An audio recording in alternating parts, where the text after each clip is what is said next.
So guys, I've got a lot of people speaking to me saying they're worried about Ethereum, they're worried about Bitcoins, they're worried about the current state of the market. Just thought I'd come in and clear some things up, go over my thesis about what's going on currently in Ethereum and what's going on currently in Bitcoin. What we're seeing at the moment is just history repeating itself, except it's happening in a much more structured way. It's happening in a way that shows me there's a lot more money in the market, and it's happening in a way that shows me the next bull run will be longer and much more massive.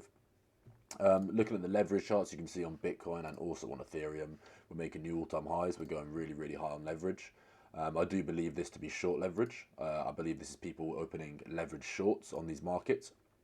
This is the initial leverage squeeze, and as you can see, we've broken below it. So I believe a lot of people are entering into leverage shorts with the belief that, well, they're just breakout trading, and they think it's going to go down more, which I believe it will go down slightly more and touch this order zone here.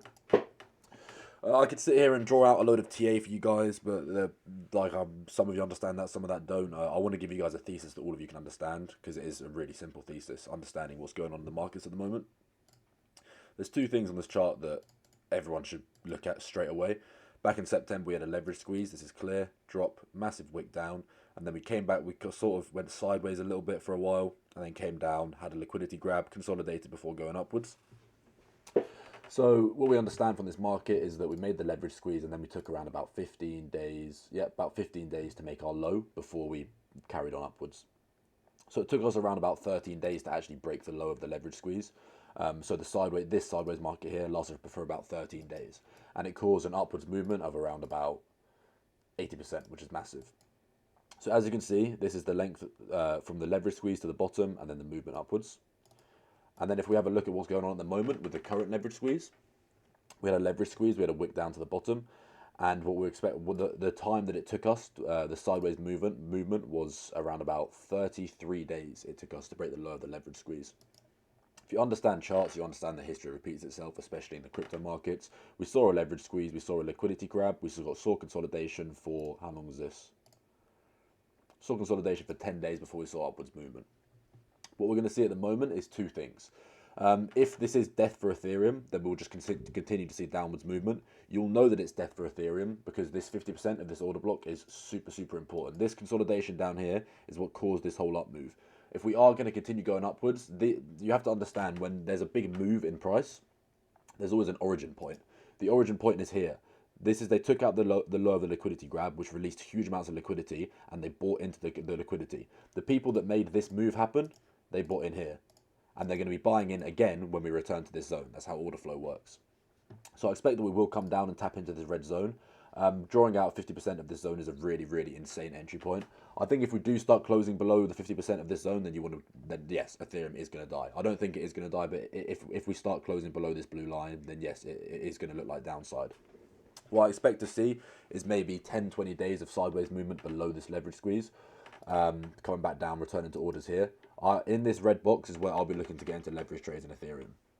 I do not think we're done with the bull run. I think that crypto still has loads and loads to give us.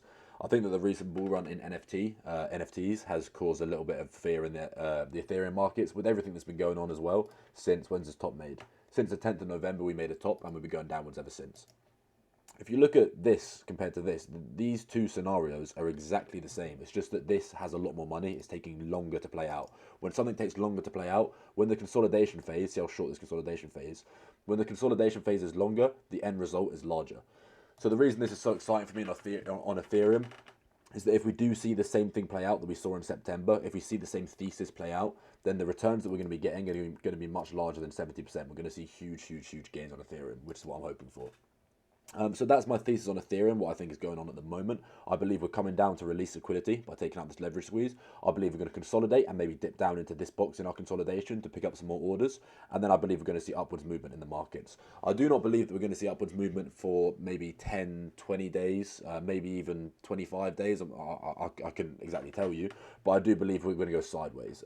You will know if Ethereum's about to die because it will start dropping harshly below these levels. This pink box here, you could think of it as your point of refuge. This is your knowledge that as long as we're above this pink box, the buyers are still in control. The people that made this move happen, this is where they are. This is where they exist. If they want to keep price going upwards, they will not let this low be taken. It won't happen. So as long as this order zone holds, we are good to go upwards on Ethereum. It just might take 10, 20 days in order to for it to make its moves. While I've got you guys here, I wanted to go over some of the DeFi pairs that we were looking at. Obviously being ACYC, MCC are the two that I'm going to look at right now. So ACYC obviously made a really big high and is retracing back down to our initial order zone. Still got a really small market cap of $30 million. I still like the project. If you're looking to get into a low market cap project on a medium term investment, I still really do like ACYC. And let's see if MCC pops up here. Usually does. No, it's not in the trending at the moment. So we'll go over to MCC. MCC having a beautiful dip at the moment. Really, really, really nice dip. Someone asked me to draw out some entries on MCC, and I drew out this box here. The reason I drew out this box is 1 all-time high, 2 all-time highs, 3 all-time highs. So inside this box, there's 3 all-time highs. Also inside this box is a really important order zone. This right here, it just screams out orders to me. I know that we're going to see reaction away from that. And if we take a fib out and draw it from the top to the bottom of the chart, okay, I was a little bit off, go like that. Boop. You can see that the 50% of the whole chart is within this order zone. So I really, really like this purple box for buys on MCC. If we do see MCC continue to have upwards momentum, which I believe it will, I still believe MCC is a $1 billion market cap coin, if not larger. They have a really big announcement coming down the works with regards to something to do with a supply shock. They keep hinting at something to do with a supply shock. So I assume that's something to do with staking or something to do with burn event. But I beefed up my MCC position down in this purple box here, and we saw a really nice reaction away. Literally right as I beefed up my position, which is right down here, we saw a lot of other people getting into buys as well, which is really, really nice. We had like a 10 ETH buy here on MCC, which is really nice as well, showing people are interested in the coin. But I'm still super, super, super bullish on MCC. I still think it's a $1 billion market cap coin. ETH markets going sideways and downwards is not good for any crypto. We know this. We're hoping that MCC can do sort of its own market and do its own thing, especially if they have a big announcement coming. We know that MCC will just ignore Ethereum and go up anyway. So I'm still super bullish on MCC. And while we're here, let's take a look at Saitama, because I know a lot of people ask me about Saitama as well. So Saitama obviously forming this bullish pennant, started to break out to the upside, and then we saw a little bit of downside, and then after it had broken to the downside, it came to return to orders before going down again. It's currently consolidating in an order zone here, which is nice. I'm personally not looking to get into trades in Saitama. I'd quite like to see this trend line here get broken properly and return to. So now that we've broken out of it, I'd like to see return to it and a push upwards. I also need to see all of these get broken. This high, this high, this high. I need to see all of these highs get broken in order to be bullish on Saitama. Maybe this high I'll start looking to get into trades, but especially this high. Like I said, whenever there's a downwards movement, you want to look at the consolidation before it. This is where the decision happens. This is just the result. This is where the decision happens. So when this high up here, I'll change the color so it's a little bit clearer. When this pink high here is taken, that means that we're making the decision that the people that chose to sell Saitama, to sell it down here, when this pink line is violated, that means that all of their orders are closed, all of their stop losses are hit. So that's why I call it an invalidation point. Or on this side, on this point, on this example, it's an entry point. It's a validation point.